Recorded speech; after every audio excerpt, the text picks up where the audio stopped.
Welcome back, business crew. My name is Peter Solanico. I'm a business mentor and coach. I also have experience in trading options. So my knowledge of finance and economics is actually quite good. I believe that I have some very, very important news which I believe is going to come true, even though what I am going to be telling you is something that I'm expecting to happen in the future. Now, just for your information, I was warning people about the global financial crisis starting in 2016, late 2016. It was August 2016 actually. I was telling people about that. I was telling people to prepare. I was telling them what was going to happen. Now, for a while, it did look like I was wrong because 2016 had ended, no crisis. All of 2017 had passed and no crisis. So then people who normally worked as day jobbers, who were clerks, taxi drivers, they began to teach me about economics and advise me about economics. And then 2018, halfway through that, nothing much was happening. So it certainly did look like I was a bit of an amateur when it comes to economics and business. But that all changed in 2018, about September 2018 actually, and in a very short amount of time a lot of things happened, as we all remember, and that is now known as the global financial crisis, which affected the whole world really. Australia to a smaller extent, but certain countries to a much larger extent. Now, just to let you know that I believe that the fact that Australia was affected only to a small extent is one of the reasons why we are going to be having a financial crisis here in Australia.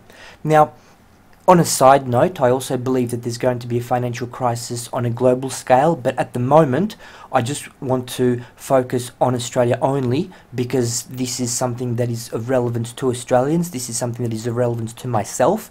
I'm in Australia, I'm in Melbourne, so really my message is to people who are in Australia or who do have a connection to Australia, because I have a very clear vision of the future here in Australia because I'm here and I know exactly what's going on.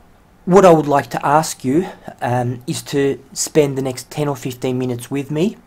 Now, there are two options. Once you spend 10 or 15 minutes with me and listen to the end of this podcast, there are two things. Now, either what I'm suggesting that I believe is going to be happening, if that comes true, then if you listen to this podcast and then if you also make the changes or if you implement the strategies which I will be suggesting to you, then you are going to save yourself a lot of grief. You're going to save yourself a lot of pain. You're going to save yourself a lot of grief. You are going to save your family. You are going to save, smaller or larger extent, your standard of living. If I'm wrong, then you've lost 10 minutes of your time, 15 minutes maybe, but you won't lose anything else. In fact, even if you implement the strategies and if you implement the suggestions which I'm going to tell you later on, you are going to be better off. You're going to have more money saved and your standard of living will be higher than it is today. So what you will lose is 15 minutes of your time. That's the worst case scenario. The best case scenario, you are going to potentially save your financial and economic life. I understand that this topic may be foreign to a lot of people. I understand that not everyone is an economics expert, and what I'm going to be presenting to you is, well, it's going to be actually quite a lot of information, probably too much information in a too short amount of time. So what I have decided to do, I've decided to break this podcast up into three sections. The first section is this one, which you're listening to right now, and this one is going to explain to you why I believe that Australia is going to face a very, very serious financial crisis. The second part of this podcast is for those people who will listen through this and who will understand what I'm saying and for whom my information is going to make sense and who believe that spending an extra 10 or 15 minutes of their time and investing that time in hearing what else I have to say is going to be positive for them. Well, for you, I'm going to then spend the next section of this podcast telling you what is going to happen, what I believe is going to happen, what sort of effect it's going to have on the economy.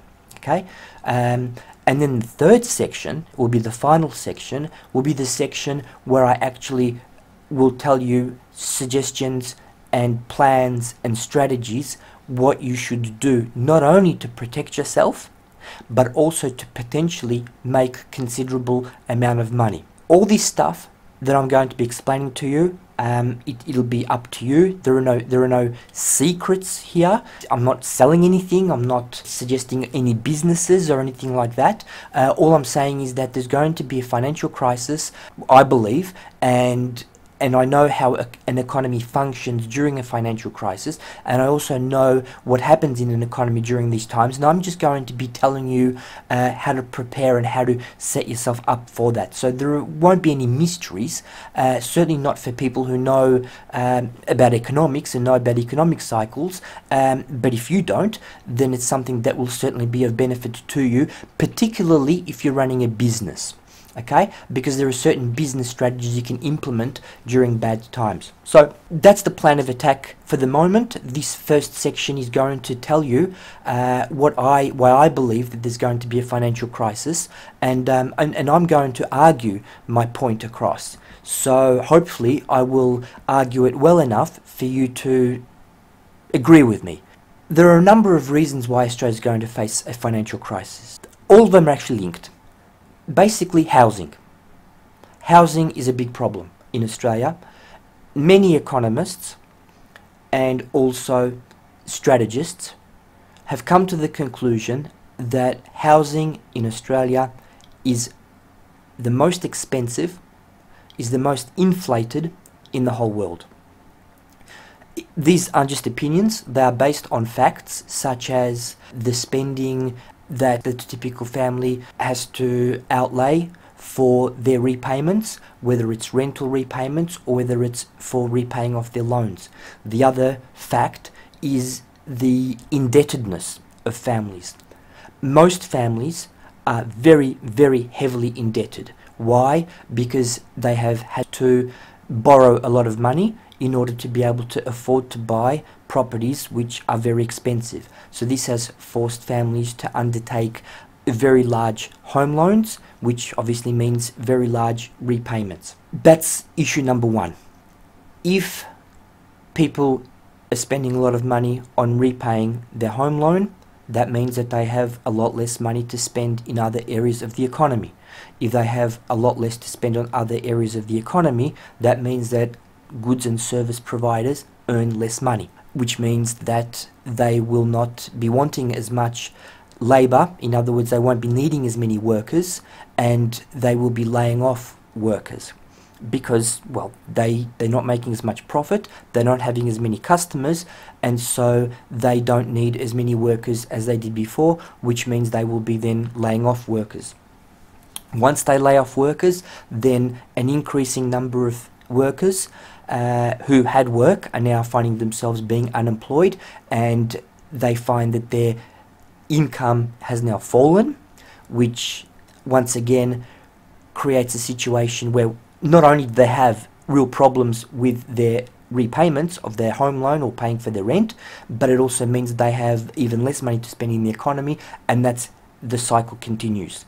There is less expenditure in the economy, businesses make less money, they then need less labour, which means they then retrench workers or go out of business. Either way, the population has less money to spend, they become poorer, and that creates a financial crisis. So issue number one is the very high house prices. Up until last year, house prices in Australia have kept on going up and up and up. This means people have been needing to take on more debt and have had higher and higher repayments. It just so happens that over the past few months, the price of global oil has been rising, and that is now being filtering through to the price of petrol at petrol stations.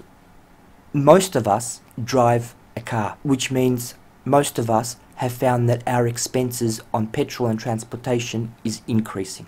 At the same time, while mortgage and rental expenditure is increasing. That's another factor.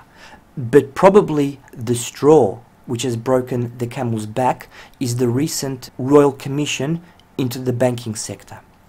Now, what that has done, it has caused a significant decrease in banks' willingness to provide credit in the Australian economy. And there are two reasons why. Number one, the inquiry has found that in order to maintain their profits, the main banks in Australia were very loose in their offering of credit to customers. Funnily enough, it is the exact copy of what caused the financial crisis in 2008 in the US. Those of you who will remember that crisis, those of you who understand what was the cause of it, will know that it was caused by the subprime mortgage issues, where people who could not afford loans were given loans. There was a lot of fraud, there was a lot of competition for credit, and so loose terms were given. There was not much oversight. There were loans given out, well, basically to people who couldn't afford loan repayments. In those situations, in those days, that wasn't seen as being a problem because property in America was increasing. In fact, it was increasing at a much faster pace. So even though the credit providers knew that these loans could not be repaid back, they really didn't worry because they're thinking, in a worst case scenario, these people will sell their properties. Because the properties are going to go up, they're actually going to get more money for their property which they bought for, so they'll just pay us back what they owed us, plus they'll have a little bit left for themselves, so we're going to make money because they've borrowed from us and they'll repay for as long as they were able to repay, maybe for a year, maybe for 2 years, so we'll make our money, we'll make our commissions, we'll make our bonuses, and then in a worst case scenario, when they can't afford to repay their loan, well, they'll just sell their property, they'll get a better price for it than what they bought it for, so we're going to get our money back anyway, and everybody's a winner. In fact, nobody's going to know. Well, unfortunately, that didn't quite work out because the property prices began to turn and the property values began to decrease. And so what actually happened was that when an increasing number of people found that they had problems with repaying their loans, they were not able to sell their properties, not even for the price that they purchased them for, and so they actually found that they had more of a debt than they were able to recoup when they sold their property, and so there were losses all around. Most of the losses were absorbed by the banks, and that's how the financial crisis happened. Now, it was a little bit more complicated than that because these loans were then packaged and sold to other financial companies around the world, but that's a different matter. That's why it's spread all over the world. But basically, that was the reason why the crisis occurred in America. Now, there was a second reason why people began to have problems at a particular time to repay their loans, and that was because there was a new type of loan that was created. It was called a teaser loan, where it had what they would call a teaser rate. It was an interest rate which is incredibly low, maybe 1, maybe 2% for the first few years, which meant that the repayment of that loan was very low for a number of years. It was very, very low. So even the really poor people were able to afford to repay those loans because that was the equivalent of them renting. So they didn't have a problem for the first few years. And so this is where the banks made their money, because they're actually getting the loans repaid for the first few years. But what happened was these loans then adjusted from the very low teaser rate, the introductory rate, to a considerably higher rate in a few years' time. And because so many of these loans were issued in such a short amount of time, every year, starting from about 2006 and then 2007 and 2008, there were tens of thousands, and then hundreds of thousands of loans resetting. So in a very short amount of time, hundreds of thousands of individuals were finding that they weren't able to repay their loans because their interest rose from about 2% up to 8%, 9%, so 3-4 times the interest rate. So in a short amount of time, and then you can imagine all these houses going onto the market, more than the market was able to absorb, and that's why the property prices fell. Now let's fast forward to Australia 2018.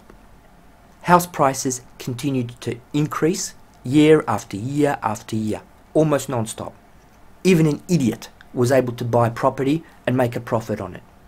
Clearly, easy money, increased demand for loans, increased competition for loans, and so the financial participants in the financial sector, the banks and non-bank institutions, get a piece of the pie. So they were willing to make loans, and so loan practices became more loose, and so they were willing to make more loans, and so they were giving loans to people who perhaps should not receive a loan. And then they introduced a new type of loan after the traditional loans weren't enough to enable the borrowers to repay them, because house prices in Australia became so high that under normal circumstances, under a traditional loan, under a traditional interest rate, even two people who were working were not able to afford to make repayments. So not to lose customers, not to lose money, the banks introduced a new type of loan, an interest-only loan.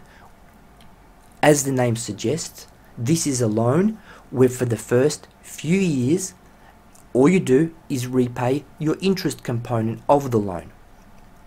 Now, on average, for the typical loan, which I've looked at, which I've studied, on average, the loan repayment was $1,800 when you're repaying interest only.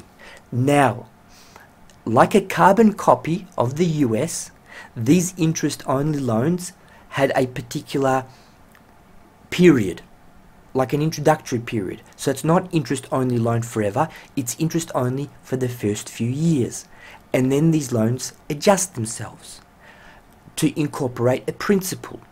So on average, when people were, on average, repaying these interest-only components for $1,800 per month, once the principal component started to attract the repayments, when you had to pay now the principal as well as your interest, the loan repayments went up on average to $3,300 per month. So look at your situation and imagine that your loan repayments go up overnight, whenever that night occurs. For different people it occurred at a different time depending on when they first borrowed using these interest-only loans. It went up from $1,800 to $3,300. Quite clearly, for most people, just not possible to repay. Major problems. Now that the banking inquiry has started to take out the magnifying glass and has started to look at the banking practices, they have actually found that a lot of these loans were, they weren't ethical, and they were just simply dangerous. Why? Because the time has to come when the principal needs to be repaid, and so whilst most people were able to repay the $1,800 or the interest-only component for whatever they borrowed, in most cases there's no way in hell they can repay the interest and principal. Other unscrupulous banking practices have been uncovered, and so the banks have had to pay a fine. But not just that, there is reputational damage as well. So as a result of that, all the Australian banks have really become very, very strict. So that has created a debt prison, where in the past, some of these people, or most of these people, who had problems in repaying the increased amount of repayments on their adjusted loans, they would, in one way or another, refinance. Now, the banks won't allow them to do that. In other words, if you took out an interest-only loan, and then that loan has reset itself, and then your repayments have now doubled, that's just bad luck. There is nothing you can do. No more extension of credit, no more extension of the interest-only period, no more additional money, credit being given to you. You are pretty much screwed. This is starting to hurt a lot of people. To give you an example, a few years ago, the amount of loans that Westpac had issued in interest only was 40%. 40% of all of their loans was interest only loan. That's a very big component. That's just Westpac alone. And then the other banks have also had a considerable amount of interest-only loans which they issued. Now these loans are resetting themselves. Now, tomorrow, next week, next month, next year. Thousands and thousands and thousands of these loans are now resetting themselves. And people are not able to afford them. People will not be able to afford them. There is going to be a crisis. Credit is drying up, property is not going up, loan repayments are increasing, petrol price is rising, petrol price is costing people more to travel, higher petrol prices are affecting production because petrol is a fuel, factories use fuel to produce things, the cost of production is rising, the cost of transporting goods and services around the country is increasing. There is going to be an increase in prices of goods and services. It will be small, but doesn't matter. 2% here, 5% there, 3% there, 4% there. Your loan repayment has now increased by double. You are now paying $20, $30, $40 more for petrol every single week. So from all these angles, the consumer is being hit. Everybody is being hit, not just one segment of the community, because you might be a business owner and you might think, oh, well, screw that, I've got lots of money because I'm running a business. Yeah, but don't forget, because the workers who usually are at the lowest end in the feeding chain, these are your consumers. Even if they get hit, then they're not going to be spending in your business. Most businesses have got very high costs because you're running a business. You've got costs for rental, for insurance, for stock, for labour, for all sorts of things. Sure, when times are good, you make more money because your investment is paying off. But when things go bad, things can go really, really bad. So there are going to be shop closures. There are going to be bankruptcies. Remember, when there's a bankrupt, somebody is owed money. So somebody loses out somewhere. Whether it's some kind of creditor, whether it's some kind of subcontractor, people lose money. So when things go bad on a large scale, things start to go really, really bad. What I'm saying to you, as you can now imagine, when I've just told you about the large scale of the loans which people are having problems with, the increase in fuel that's affecting pretty much most of the population, the fact that transportation costs are going to rise, and then the goods and services are going to be rising, this is going to be affecting everybody on a very wide scale. Now, the Australian dollar is also falling at the same time because global investors are seeing that Australia has got problems. So they are getting rid of the Australian dollar. The Australian dollar is coming down considerably, actually, which is one of the reasons why petrol is going up. Because petrol is priced in US dollars, it's sold on the global market, so the petrol price that you are paying at the petrol station is not affected so much by the greediness of that petrol company, not even of the petrol distributor like Shell or BP. It's affected by the global price of oil, and it's affected by the value of the Australian dollar because the global price of oil is priced in US dollars, whereas Australians use Australian dollars. So if the value of our dollar falls, we have to use more of Australian dollars to purchase that same petrol. So as investors are starting to see that the Australian economy is not looking good, they are exiting our market, they are selling our dollars, and our dollars are falling, which also creates a problem because remember, most of the goods that are sold in Australia are imported. even if they are made in Australia, they're usually made with imported components. So when the Australian dollar falls, it means that the goods that we import become more expensive, or if they're produced here, it means that the components that are purchased to make the products are more expensive. Remember I told you about what happens when there's a higher fuel price, how that increases the cost of transportation. So the costs of goods are going to rise, the cost of transportation are going to make the cost of the goods rise even further. People are struggling to make the loan repayments, businesses are going to be struggling, and they are struggling to make money, well, on their business, because they're not finding as many customers, because people don't have as much money to spend on things like restaurants, on holidays, on bars, on cafes, on nightclubs, on clothes, on entertainment, because they've got other issues, other more serious and more important things to spend on, like transporting themselves to and from work, like repaying their home loan and so forth. So boy, this is going to be really, really bad. There is no way that we can get out of this now. There are too many areas where the Australian citizen is being hit from. Even if petrol does go down, let's just say that it peaks at $1.70 a litre, and then something happens in the economy, and then the global price of oil is going to come right down, so then the petrol price will fall from $1.70 to $1.50, $40, $30, $1.20, so you'll save yourself $20 or $30 or $40 a week. That's not going to save you from your problems that you're going to have with your loan repayments, with the interest rates. So yeah, big problems, guys, big problems. And if what I'm saying to you, if it makes sense to you, if you can see that, if you yourself are affected by that, if you yourself are seeing that you're paying more for petrol, if you are finding that you are struggling with your rent, if you are finding that your employer is complaining the business is tough, or if he's retrenching workers, or if he's cutting hours, or if you've had your hours cut, or if you're an employer and you can see the business is struggling, if you have a mortgage and if you're seeing what's happening there, if you can see all this, then that's good. That means we're on the same page. You can see what I'm talking about, you can feel it, you can see it, you can sense it, and I'm telling you what the consequence of that's going to be. It's going to be really, really bad. So have a think about it. Please give me a like if you agree, if I've convinced you of what I'm saying.